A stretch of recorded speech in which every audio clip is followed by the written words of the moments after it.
નમસ્કાર વિદ્યાર્થી મિત્રો, વિડિયોના માધ્યમથી શિક્ષણમાં પુનઃ એક વખત આપ સૌનું હાર્દિક સ્વાગત છે. ગુડ મોર્નિંગ વિદ્યાર્થી મિત્રો, આપણે છેલ્લા કેટલાક સમયથી પ્રકરણ નંબર 13 આપણે શા માટે માંદા પડીએ છીએ તેનો અભ્યાસ કરી રહ્યા છે. બરાબર, એની અંદર આપણે પ્રકરણ 13 ની 3 વિડિયો જોઈ અને એની અંદર અલગ અલગ રીતે અલગ અલગ ટોપિકનો આપણે અભ્યાસ કર્યો. આજે આપણે વિડિયો 4 લઈ રહ્યા છે પ્રકરણ 13 માટે. બરાબર છે વિદ્યાર્થી મિત્રો, જે YouTube ચેનલ પર વિડિયોનો ક્રમ આવે છે, બરાબર, એ સળંગ ક્રમ હશે અને આ જે છે ચેપ્ટર વાઇઝ જે નંબરની વિડિયો છે એનો ક્રમ દર્શાવેલો છે. હવે આપણે ગઈ વિડિયો, બરાબર, લાસ્ટ વિડિયોની અંદર આપણે ચર્ચા કરી છે રોગોના ફેલાવાના આધારે રોગોના પ્રકારો. તેમાં મુખ્ય બે પ્રકારો, એક છે ચેપી રોગો અને બીજો છે બિનચેપી રોગો. થોડુંક એનું રીકેપ લઈ લઈએ ઝડપથી. બરાબર, ચેપી રોગો, તો ચેપી રોગો કેવી રીતે થાય છે? બરાબર, એના કારણો આપણે જોયા હતા કે અલગ અલગ પ્રકારના કારકો વડે પણ ફેલાય છે. પછી તંદુરસ્ત વ્યક્તિ ચેપગ્રસ્ત વ્યક્તિના સંપર્કમાં આવે તો પણ ફેલાય છે. બરાબર, આવી અલગ અલગ રીતે ફેલાય છે. આપણે ડિટેલ્સમાં ચર્ચા નથી કરતા, પણ એ તમને ખબર જ છે. બિનચેપી રોગો વિશે પણ આપણે વાત કરી હતી કે બિનચેપી રોગો માટે કોઈ કારક જવાબદાર છે નહીં. કસરતનો અભાવ હોવો, રોજની જીવનશૈલીમાં ફેરફાર થવો, મેદસ્વીતા હોવી વગેરે એ બિનચેપી રોગો થવા માટેના કારણો છે. બરાબર, હવે ચેપી રોગોની અંદર આપણે વિવિધ કારકો દ્વારા ફેલાય છે એવી વાત કરી હતી. બરાબર છે, કારકો મતલબ કે રોગ થવા અથવા રોગ ફેલાવા માટે જવાબદાર જે છે પદાર્થો અથવા જે ઘટકો છે એ ઘટકોને આપણે કારકો તરીકે ઓળખી શકીએ. બરાબર, તો આ કારકો વિશે કયા કયા કારકો છે અને દરેક કારકો વડે કયા કયા પ્રકારના રોગો ફેલાય છે, બરાબર, એની ચર્ચા આપણે આ વિડિયોની અંદર કરવાના છે. ઓકે, તો વિદ્યાર્થી મિત્રો, આપણે રોગકારકો વિશે વાત કરી હતી ચેપી રોગોના ફેલાવા માટે. બરાબર, હવે જીવસૃષ્ટિની અંદર અનેક સજીવો આવેલા છે. બરાબર, અને અનેક સજીવો જે છે એ અનેક સજીવો દ્વારા અલગ અલગ પ્રકારે એ સજીવો જીવન જીવતા હોય છે. બરાબર, કેટલાક રોગો એવા છે કે એના ફેલાવા માટે પણ આવા સજીવો જવાબદાર હોય છે. તો એ સજીવો એટલે કે આ રોગકારકો કયા કયા છે એની વિશે વાત કરીએ કે જે ચેપી રોગોના ફેલાવા માટે જવાબદાર છે. એની અંદર પહેલું છે વાયરસ. અત્યારે બહુ પ્રચલિત શબ્દ છે. બરાબર, બીજું છે બેક્ટેરિયા. વિદ્યાર્થી મિત્રો, તમને જાણી નવાઈ લાગશે કદાચ, પણ આપણી આસપાસ અસંખ્ય બેક્ટેરિયા આવેલા છે. રોજે રોજ આપણું શરીર ઘણા બધા બેક્ટેરિયામાંથી પસાર થાય છે અને આપણા શરીરની અંદર પણ ઘણા બધા બેક્ટેરિયા આવેલા છે. બરાબર, ત્યાર પછી એક કોષીય પ્રજીવ. આગળ વાત કરીએ ફૂગ.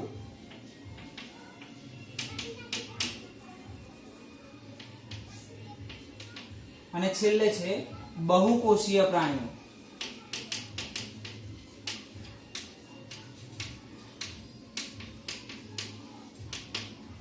બરાબર છે, તો આ 5 પ્રકારના અલગ અલગ રોગકારકો છે જે ચેપી રોગો માટે જવાબદાર છે. બરાબર, હવે આ દરેકે દરેક રોગકારકો કયા કયા પ્રકારના રોગો ફેલાવે છે એની વાત કરીએ આપણે. તો એમાં પહેલી જ વાત કરીએ વાયરસ વિશે. તો વાયરસથી થતા રોગોની અંદર શરદી, ખાંસી, ઇન્ફ્લુએન્ઝા. વિદ્યાર્થી મિત્રો, ઇન્ફ્લુએન્ઝા એટલે કે ફ્લુ પ્રકારનો જે રોગ છે તે.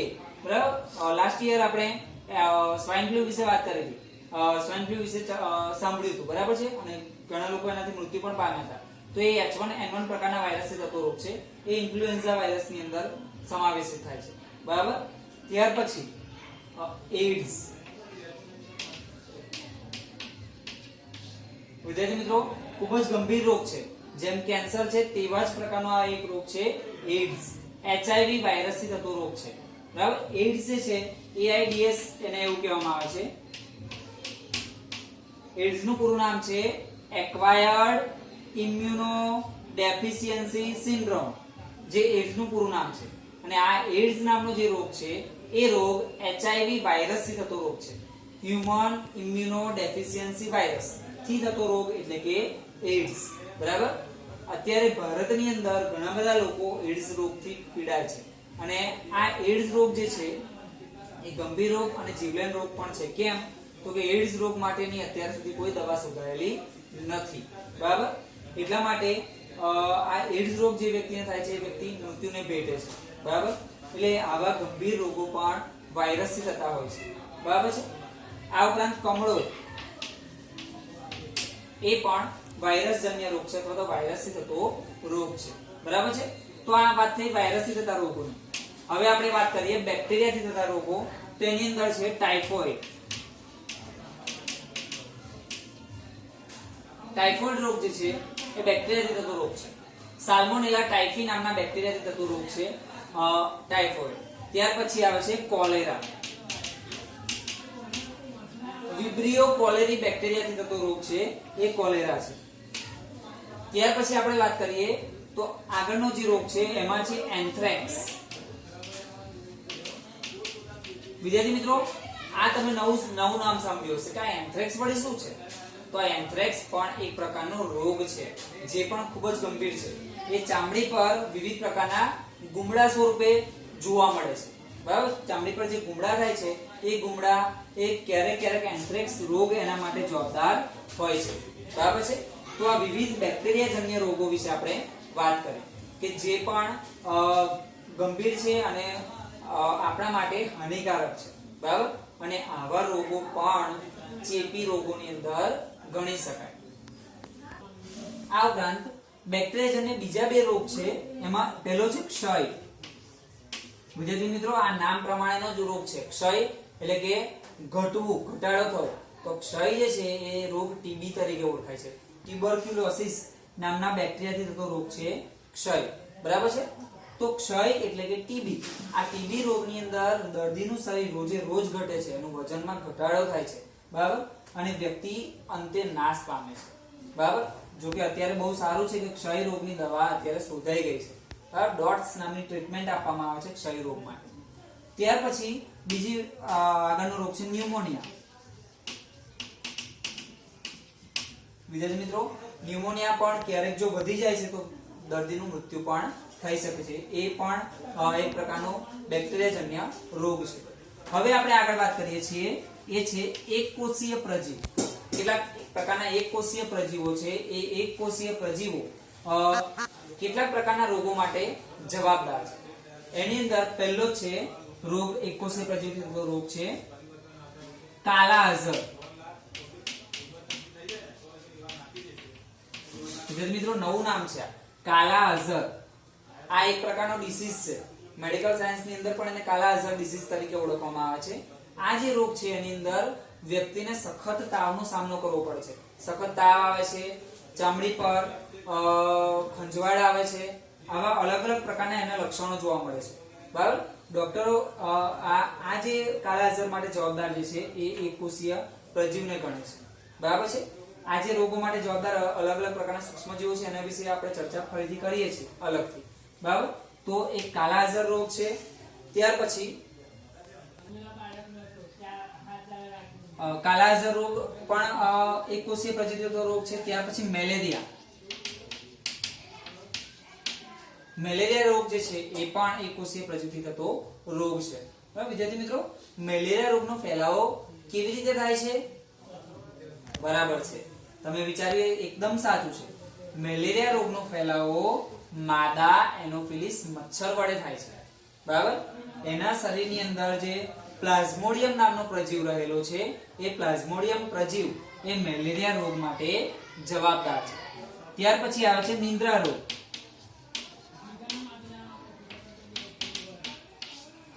નિંદ્રા રોગ તો સ્લીપ ડિસીઝ તરીકે ઓળખવામાં આવે છે. આ નિંદ્રા રોગ એ પણ એના માટે પણ એકકોષીય પ્રજીવ જવાબદાર છે. આ ઉપરાંત નિંદ્રા રોગ માટે બીજા અન્ય કારણો પણ જવાબદાર છે, પણ નવા સંશોધન પ્રમાણે એકકોષીય પ્રજીવ પણ નિંદ્રા રોગ માટે જવાબદાર છે. ઓકે, હવે આગળ વાત કરીએ તો ફૂગથી થતા રોગો. તો દાદર. વિદ્યાર્થી મિત્રો, આપણે સાદી અને ગામઠી ભાષાની અંદર એને દાદર તરીકે ઓળખીએ છીએ. તો આ દાદર જે છે એ પણ એના માટે જવાબદાર કયો પ્રજીવ છે? તો ફૂગ છે, બરાબર. એ બહુકોષીય પ્રજીવ છે. ત્યાર પછી ખસ, બરાબર. કોઈને ખસેડવાની વાત નથી, પણ આ ખસ એટલે કે એક પ્રકારનો રોગ છે, ચામડીનો રોગ. અને આ ઉપરાંત પણ વિવિધ પ્રકારના જે ચામડીના રોગો છે એ રોગો માટે જવાબદાર કોણ છે? તો ફૂગ છે. વિદ્યાર્થી મિત્રો આ ફૂગ જે છે કેટલાક પ્રકારની એવી હોય છે જે સૂક્ષ્મ જીવ છે, મતલબ કે આપણે એને ઝડપથી જોઈ શકતા નથી, પણ એનો ફેલાવો ખૂબ જ ઝડપથી થાય છે. જો કદાચ તમારે ફૂગનો ફેલાવો જોવો હોય તો બ્રેડનો ટુકડો જે છે 1 કે 2 દિવસ સુધી એને મૂકી રાખવામાં આવે, બરાબર, ફ્રીજ સિવાયની જગ્યા પર, તો એની પર તમને ફૂગ જમા થયેલી જોવા મળશે, બરાબર. અને આ જે ફૂગ છે એ ફૂગ દિવસે દિવસે ઘણી બધી વધે છે, બરાબર, અને એનાથી ઘણા બધા રોગો પણ થાય છે. એટલા માટે જ આપણું વિજ્ઞાન આપણને વારંવાર કહે છે કે વાસી ખોરાક ક્યારેય ખાવો જોઈએ નહીં. કેમ? તો કે વાસી ખોરાકની અંદર જો ફૂગ જમા થઈ ગઈ હોય, ફૂગ તૈયાર થઈ ગઈ હોય, બરાબર, અને એક ખોરાક આપણા પેટમાં જાય છે તો પેટમાં એ ફૂગની વૃદ્ધિ ડબલ થઈ જાય છે અને આપણને ક્યારેક પેટમાં દુખવું, બરાબર છે, ઉલટી થવી, ઝાડા થઈ જવા, આ બધી જે વસ્તુઓ છે એના માટે ફૂગ જવાબદાર હોઈ શકે. આ ઉપરાંત કેટલાક ચામડીના રોગો માટે પણ. ત્યાર પછી આપણે છેલ્લો પ્રકાર જે છે રોગકારકોનો એ છે બહુકોષીય પ્રાણીઓ. હવે કેટલાક પ્રકારના બહુકોષી સજીવો જે છે એ બહુકોષીય સજીવો પણ રોગ માટે જવાબદાર છે. એની અંદર આપણે વાત કરી હતી, એ પહેલા પણ આપણે વાત કરેલી છે, એ છે રોગ છે હાથી પગો. વિદ્યાર્થી મિત્રો નામ પ્રમાણેનો જ રોગ છે આ. વ્યક્તિને જ્યારે હાથી પગો લાગુ પડે છે ત્યારે એ વ્યક્તિનો પગ એકદમ ફૂલી જાય છે, બરાબર, અને ફૂલી જઈને એ રોગમાંથી ધીમે ધીમે પછી પાણી નીકળવા લાગે છે પગમાંથી અને પરુ જમા થાય છે અને અંતે એ વ્યક્તિના પગની અંદર સડો પડે છે, બરાબર છે, અને વ્યક્તિ મૃત્યુ થાય છે અથવા તો એના પગને કાપી નાખવો પડે છે. તો એ હાથી પગો રોગ એના માટે બહુકોષીય પ્રાણીઓ એટલે કૃમિ જવાબદાર છે. ત્યાર પછી બીજો રોગ છે વાળો. આ વાળો જે છે એ પણ કૃમિથી થતો રોગ છે, એ બહુકોષીય પ્રાણીઓથી થતો રોગ છે. તો વિદ્યાર્થી મિત્રો આપણે વાત કરી રોગકારકો, ચેપી રોગોના ફેલાવા માટે જવાબદાર રોગકારકો કયા કયા છે અને આ રોગકારકો વડે કયા કયા રોગો થાય છે, બરાબર છે. તો રોગકારકો એની અંદર પહેલો છે વાયરસ. તો વાયરસથી થતા રોગો શરદી, ખાંસી, ઇન્ફ્લુએન્ઝા, એઇડ્સ, કમળો, બરાબર છે. એઇડ્સનું પૂરું નામ પણ આપણે યાદ રાખવાનું છે જેની આપણે ચર્ચા કરી. ફરીથી એક વખત કહી દઉં, એક્વાયર્ડ ઇમ્યુનોડેફિશિયન્સી સિન્ડ્રોમ એઇડ્સનું પૂરું નામ છે અને એ કયા વાયરસથી થતો રોગ છે? તો HIV નામના વાયરસથી થતો રોગ છે. પછી બીજો કારક છે બેક્ટેરિયા. તો બેક્ટેરિયાથી થતા રોગોની અંદર ટાઇફોઇડ છે, કોલેરા છે, એન્થ્રેક્સ છે, ક્ષય છે, ન્યુમોનિયા છે વગેરે જેવા રોગો જે છે બેક્ટેરિયાથી થતા રોગો છે. ત્યાર પછી એક કોષીય પ્રજીવો. કેટલાક પ્રકારના એક કોષીય પ્રજીવો છે. એક કોષીય પ્રજીવોથી કાલા અઝર, મેલેરિયા અને નિંદ્રા રોગ જેવા રોગો થાય છે. પછી આગળ વાત કરીએ તો ફૂગ. ફૂગ એ બહુકોષીય પ્રજીવ છે. તો ફૂગથી થતા રોગોની અંદર દાદર છે, ખસ છે અને કેટલાક પ્રકારના ચામડીના રોગો, બરાબર છે. અને બહુકોષીય પ્રાણીઓ દ્વારા થતા રોગોની અંદર છે હાથી પગો અને વાળો. તો આ ચેપી રોગોના રોગકારકો વડે જે ફેલાવા થાય છે એ રોગો વિશે આપણે ચર્ચા કરી. આપણે અલગ અલગ રોગકારકો જોયા, બરાબર છે. 5 અલગ અલગ પ્રકાર જોયા, એની અંદર થતા રોગો વિશે વાત કરી. હવે કેટલાક વિશિષ્ટ રોગકારકો જે છે અને એનાથી થતા કેટલાક પ્રકારના રોગો એની વાત કરીએ આપણે. તો એમાં પહેલું છે લેશમાનિયા. વિદ્યાર્થી મિત્રો આ જે છે એ આપણે હેતુલક્ષી પ્રશ્નો માટે ખૂબ જ ઉપયોગી બને. લેશમાનિયા, આ લેશમાનિયા જે છે એનાથી થતો રોગ છે કાલા અઝર. કાલા અઝર રોગ માટે જવાબદાર સજીવ કયો છે? તો લેશમાનિયા, બરાબર. આ લેશમાનિયા જે છે એ અંડાકાર રચના ધરાવે છે અને ચાબુક જેવી પૂંછડી ધરાવે છે, બરાબર. તો ખાલી જગ્યામાં ક્યારે પૂછાય કે ચાબુક જેવી પૂંછડી ધરાવતો સજીવ કયો છે? તો લેશમાનિયા, બરાબર. બીજો છે સ્ટેફિલોકોકાઈ.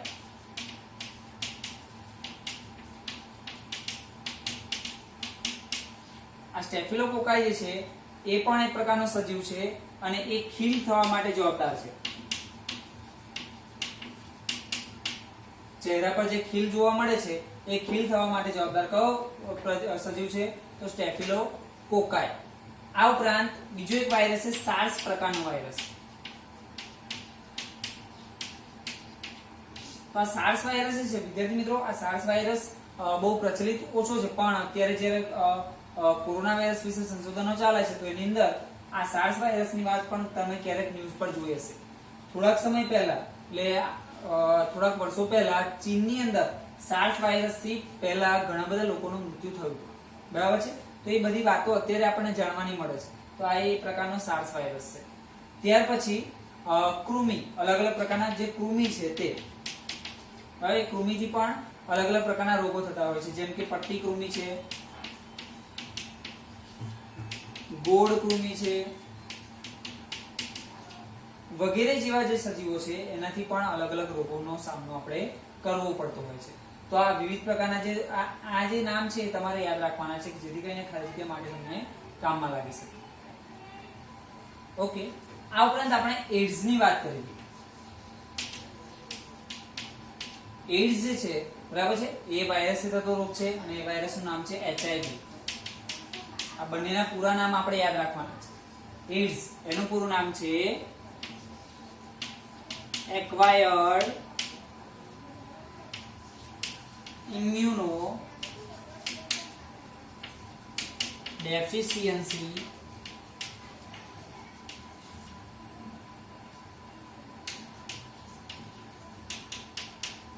સિન્ડ્રોમ.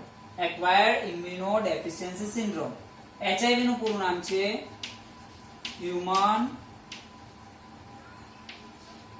Immuno deficiency virus. તો આ જે રોગ છે આપણને ખબર છે કે એડ્સ રોગ એ જીવલેણ રોગ છે, બરાબર, અને આ આપણી ઇમ્યુનિટી સિસ્ટમ એટલે કે રોગ પ્રતિકારક શક્તિ પર સીધી અસર કરતો રોગ છે. એટલા માટે એને મટાડવો જે છે એ બહુ અઘરી વસ્તુ છે. એટલા માટે કદાચ અત્યાર સુધી એની દવા શોધી શકાય નથી, બરાબર છે. તો આ અલગ અલગ રોગો વિશે આપણે વાત કરી. હવે આ રોગોના ઉપચારની વાત કરીએ તો પેનિસિલિન પ્રકારની એક દવા આપવામાં આવે છે જે એન્ટીબાયોટિક છે.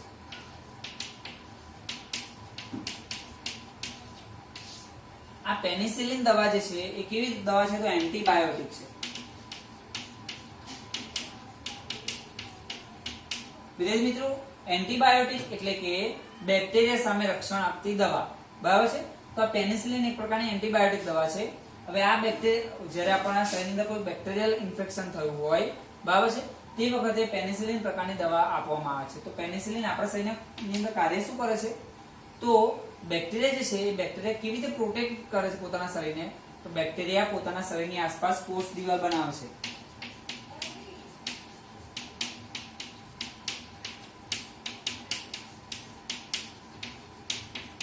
બરાબર, બેક્ટેરિયા જે છે એ એના શરીરની આસપાસ કોષ દિવાલ બનાવે છે અને પોતે રક્ષણ મેળવે છે. પણ આ પેનિસિલિન દવા જે છે એ આપણા શરીરની અંદર જાય તો બેક્ટેરિયાને કોષ દિવાલ બનાવવા દેતી નથી, બરાબર. એટલા માટે બેક્ટેરિયાનો ઝડપથી નાશ થાય છે, બરાબર. પણ કેટલીક વખતે વાયરલ ઇન્ફેક્શન હોય તેમ છતાં પણ એન્ટીબાયોટિક તરીકે પેનિસિલિન આપવામાં આવે છે. તો એવું કેમ આપવામાં આવે છે?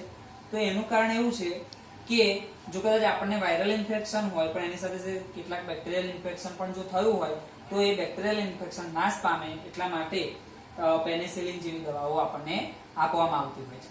આ ઉપરાંત આપણે વાયરસજન્ય રોગોથી કેવી રીતે બચી શકાય, ચેપી રોગો જે છે, બરાબર, તો એનાથી કેવી રીતે બચી શકાય, તો એના માટે આપણે થોડીક વાત કરીએ. તો એના માટે બચવા માટે પહેલો સાદો સિમ્પલ ઉપાય છે ચેપથી દૂર રહેવું. એટલે કે કોઈ રોગગ્રસ્ત વ્યક્તિ છે તો એનાથી બને તેટલું અંતર જાળવવું, એની વસ્તુઓ જુદી રાખવી, બરાબર. ત્યાર પછી ચેપ શેના દ્વારા લાગેલો છે એની તપાસ કરવી અને જરૂર પડે જરૂર મુજબની દવાઓ લેવી, બરાબર છે. તો આવા રોગોથી બચવા માટે આપણે આ રીતના સામાન્ય ઉપાયો સૂચવી શકીએ, આવા સામાન્ય ઉપાયો કરી શકીએ. વિદ્યાર્થી મિત્રો, આ ચેપી રોગોથી ગભરાવાની જરૂર નથી અને કેટલાક વાયરસજન્ય રોગો જે છે એનાથી તો બિલકુલ ગભરાવાની જરૂર નથી. કેમ? તો કે આપણા શરીરનો ઇમ્યુનિટી પાવર, જેને આપણે રોગ પ્રતિકારક શક્તિ તરીકે ઓળખીએ છીએ, જો આપણી રોગ પ્રતિકારક શક્તિ સ્ટ્રોંગ હશે તો આ વાયરસ અમુક જ સમય સુધી આપણા શરીરની અંદર રહી શકશે અને પછી આપણો ઇમ્યુનિટી પાવર જે છે એ વાયરસનો ખાત્મો બોલાવી દેશે, મતલબ કે વાયરસને ખતમ કરી દેશે, બરાબર. થોડાક સમયની અંદર વાયરલ ઇન્ફેક્શનથી થયેલો જે રોગો છે એ મટી જાય છે. દાખલા તરીકે શરદી છે એ થોડોક સમય રહે છે અને પછી આપણને તરત જ મટી જાય છે ઓટોમેટિકલી, દવા કર્યા વગર.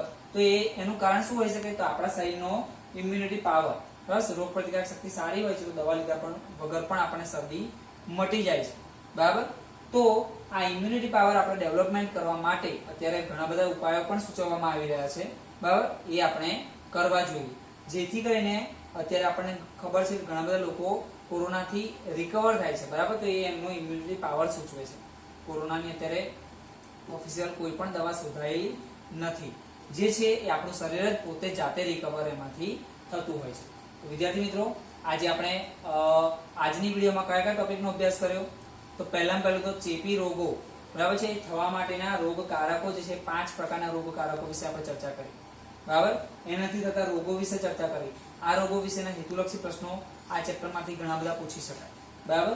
ત્યાર પછી અલગ અલગ પ્રકારના કેટલાક વિશિષ્ટ રોગકારકો છે અને એનાથી થતા રોગો, એના નામ પણ આપણે યાદ રાખ્યા, બરાબર. એના નામ વિશે પણ આપણે ચર્ચા કરી. કેટલાક નવા રોગો વિશે જાણકારી મેળવી, જેમ કે કાલાઅઝર, એન્થ્રેક્સ, બરાબર છે. ત્યાર પછી ચેપી રોગોથી બચવા માટે શું કરી શકાય? તો બને તેટલું આપણે ચેપગ્રસ્ત વ્યક્તિથી દૂર રહેવું, બરાબર. કેટલીક દવાઓ સૂચવવામાં આવે પ્રમાણે કરવી. પછી જો હવા દ્વારા ફેલાતા રોગો હોય તો એ હવા દ્વારા ફેલાતા રોગોને અટકાવવા માટે ભીડ થતી અટકાવવી. તો અત્યારે લોકડાઉન જે છે એનું કારણ એ જ છે કે કોવિડ-19 જે છે એ આવી જે મેન ટુ મેનના સંપર્કમાં આવવાથી થતો રોગ છે, એટલા માટે લોકડાઉન રાખવામાં આવ્યું, તો જેનાથી આપણને ઘણો બધો ફાયદો થયો છે. આ ઉપરાંત પાણીથી થતા રોગો જો હોય, બરાબર, પાણીથી ફેલાતા, તો સ્વચ્છ પાણી અને ઉકાળીને પાણી પીવું જોઈએ. તો વગેરે જેવા આપણે મુદ્દાઓની ચર્ચા આપણે આજની વિડીયોની અંદર કરી. અને વર્કશીટ ડિટેલ્સની અંદર તમને આપવામાં આવશે, અને વર્કશીટનું હોમવર્ક જે છે તમે રેગ્યુલર મોકલાવો છો, તેમ છતાં પણ હજુ ઘણા બધા વિદ્યાર્થીઓનું હોમવર્ક બાકી રહે છે, તો વિદ્યાર્થીઓએ નિયમિત રીતે હોમવર્ક મોકલાવવું પડશે.